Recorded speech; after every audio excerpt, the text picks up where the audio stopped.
932 deaths from Ebola might seem like a lot, but the real pandemic terror is lurking elsewhere.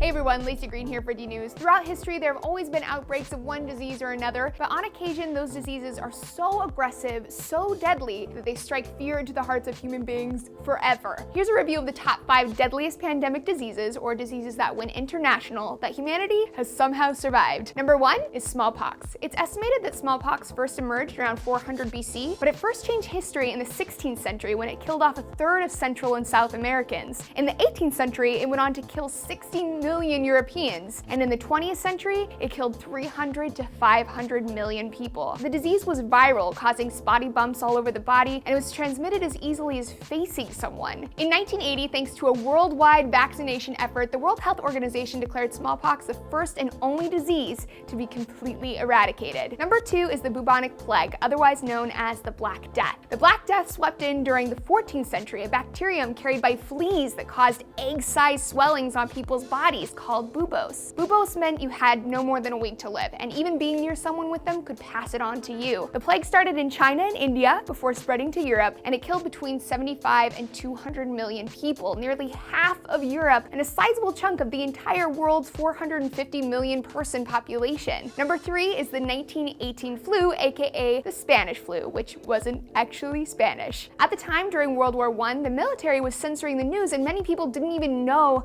that this was happening. In Spain, where the news wasn't censored, it received tons of press. This flu came and went in a terrifying flash. It infected 1 billion people worldwide, half the global population. The flu would fill people's lungs with fluid, targeting the young and healthy. By 1919, it went as fast as it had come, having decimated the global population. Number 4 is malaria. Malaria is a blood disease caused by protozoan parasites. The parasite is transmitted widely through female Anopheles mosquitoes. They suck up infected blood and then pass it on to the next person they bite. Every year, there are over 200 million cases of malaria worldwide, and about 2 million of those people die. There are drugs to treat it, but resistance is spreading. Number 5, lastly, is Hiv Aids, a disease that surfaced in the 80s and is often sexually transmitted because it hides out in bodily fluids. HIV decimates the immune system, making it hard or impossible to fight off other infections and diseases that you come into contact with. Over 36 million people worldwide have died of AIDS, most of those were in Africa, 33 years later, and scientists still haven't found a cure. So this is just a handful, and of course there have been many more. Cholera, polio, tuberculosis. Statistics-wise, the 21st century is a relatively good time to be alive. Thanks for joining me for D News, everyone. I'll see you next time.